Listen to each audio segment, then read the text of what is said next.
देश की पहली हाइड्रोजन ट्रेन हरियाणा में चलने जा रही है और हमारे साथ कुछ यात्री हैं। आइए सीधा उनसे बात करते हैं। क्या नाम है आपका? मेरा नाम रामपट शर्मा है। मेरी 77 ईयर्स की उम्र है। 77 साल। तो 77 साल में रेलवे में क्या कोई बदलाव दिखा आपको? बदलाव क्या देखा, मेरे को कल्पना हो रही है क्या ऐसी भी कभी ट्रेन देखेंगे, क्योंकि जब हम चलते थे तो कोयले के इंजन होते थे। अगर खिड़की खोल देते तो हमारी माता और हमारे बुजुर्ग कहते थे बंद करो, आंख में कोयला बढ़ जाएगा, और कोयला चल जाता, जख्म हो जाया करते थे। और फिर यहाँ आकर के पानीपत के लिए 6 घंटे हमने इंतज़ार करना पड़ता था। 10 बजे ट्रेन, आज तो ऐसी ऐसी ट्रेनें चल गई कि हमारे को इंतज़ार नहीं करना पड़ता। कि ये लकड़ी के फट्टों के होते थे, उसमें कोई भी टॉयलेट की सुविधा नहीं होती थी। यहाँ पर हमारे को सारी सुविधाएं दिखाई दे रही है। ऐसे ऐसे पंखों वाली रेल नहीं होती थी। फिर पंखे नहीं होते थे? नहीं, पंखे ऐसे नहीं होते थे।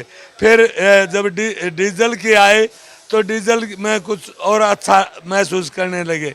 और आज तो जो बिजली की आई उसमें और भी अच्छा हो गया था। अब जो ये पानी से चलने वाली बताते हैं रेल, पानी से चलेगी, ये कभी सोचा ही नहीं था कि बिन कोयला तेल और बिजली के कोई चलेगी। और ये सबसे बड़ी बात यह है कि मेरे हिंदुस्तान का में हरियाणा, और हरियाणा में सबसे पिछड़ा हुआ जिला जींद, जिसमें किसी को ना इंडस्ट्रीज होती थी, ना हमारी कनेक्टिविटी होती थी। आज 9 नेशनल हाईवे से मेरा जिला जोड़ दिया।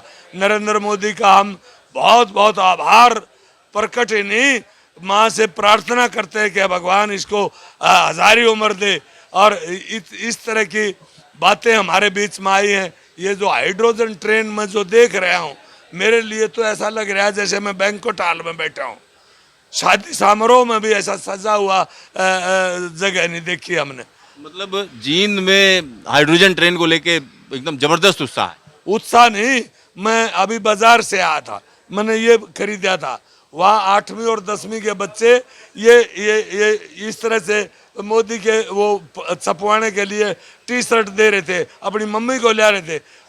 वो बोले क्या लिखना है इस पर, देखो lion of the India, lion of the India. मैं बोला क्या होता है बेटे ये?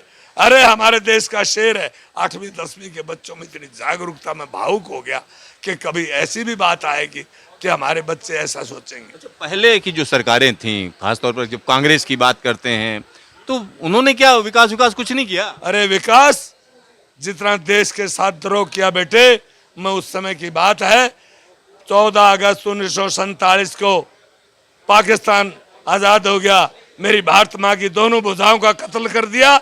एक पश्चिमी पाकिस्तान बनी और पूर्वी पाकिस्तान बनी। उसको आज मेरे नौजवान रोजाना तिरंगे में लिपट करके अपनी सीमाओं की रक्षा करने के लिए आते हैं। उस एक कांग्रेस की बदौलत आज भी हम इस तरह से आज हमारे जवान शहीद हो रहे हैं। ये उनके लिए कलंक की बात है।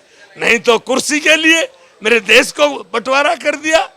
और ये तो मैं भाग्यवान मानता हूँ, अटल जियों ने शुरू किया तोललिंग की पहाड़ियों पर, कि जहाँ पर मेरे शहीद बेटे का जन्म होगा वहीं पर उसका पार्थिव शरीर उसके गांव के अंदर जाकर के राजकीय सम्मान से उसका दाह संस्कार किया जाएगा और उसको पेट्रोल पंप दिए जाएंगे, गैस एजेंसी दी जाएंगी।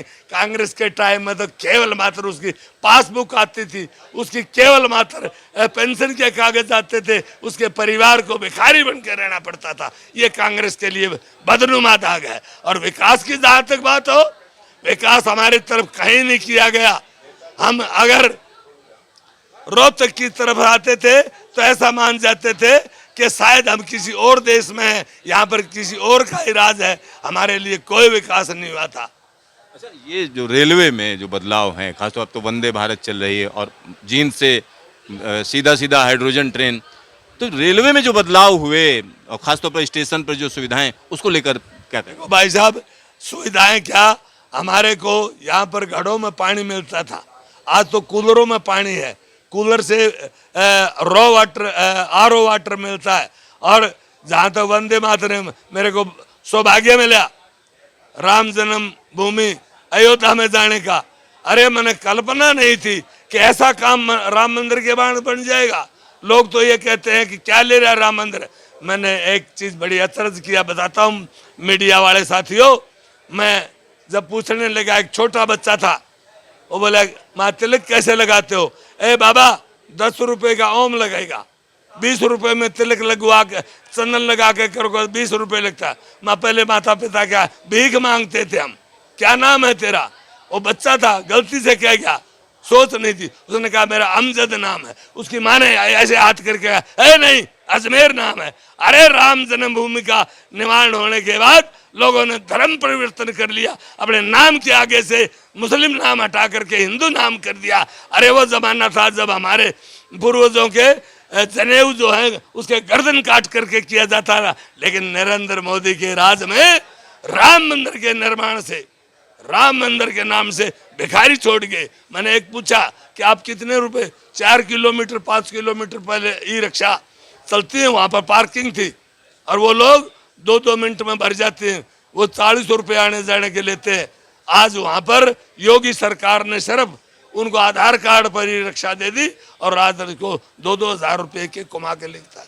लेकिन अयोध्या तो अभी चढ़ावा चोरी के जो इल्जाम लगे, तमाम तरह की चीजें जांच चल रही है, उसके लिए जानी जा रही है। अरे वो भगवान है, जो आदमी पापी होते हैं उनको निकालने में सक्षम है, उसके उनके अंदर से भी निकालेगा और उसके जमीन के नीचे से भी निकालेगा। भगवान का ये शराप है जिन्होंने उसके मंदिर के ऊपर चढ़ावा चोरी किया, चाहे कोई भी हो।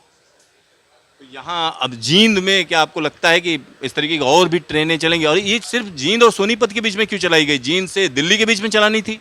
अरे मेरी बात सुनो, नरेंद्र मोदी का एक ही सपना है, एकात्म मानववाद पर काम करता है।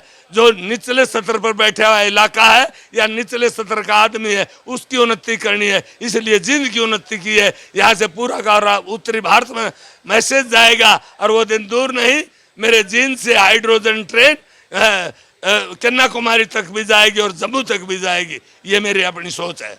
आपका ढेर सारा धन्यवाद ये तमाम बातचीत के लिए। और मैं बातचीत नहीं, मैं 2047 का विकसित भारत देख कर मरूंगा। मैंने आज तक इस उम्र तक कोई भी अंग्रेजी दवाई या कोई और खा के नहीं देखी। ना मैं कभी बीमार होया, ना मेरा हीमोग्लोबिन कम है, ना मेरा शुगर है, ना मेरा डायबिटीज है। I am healthy just like 35।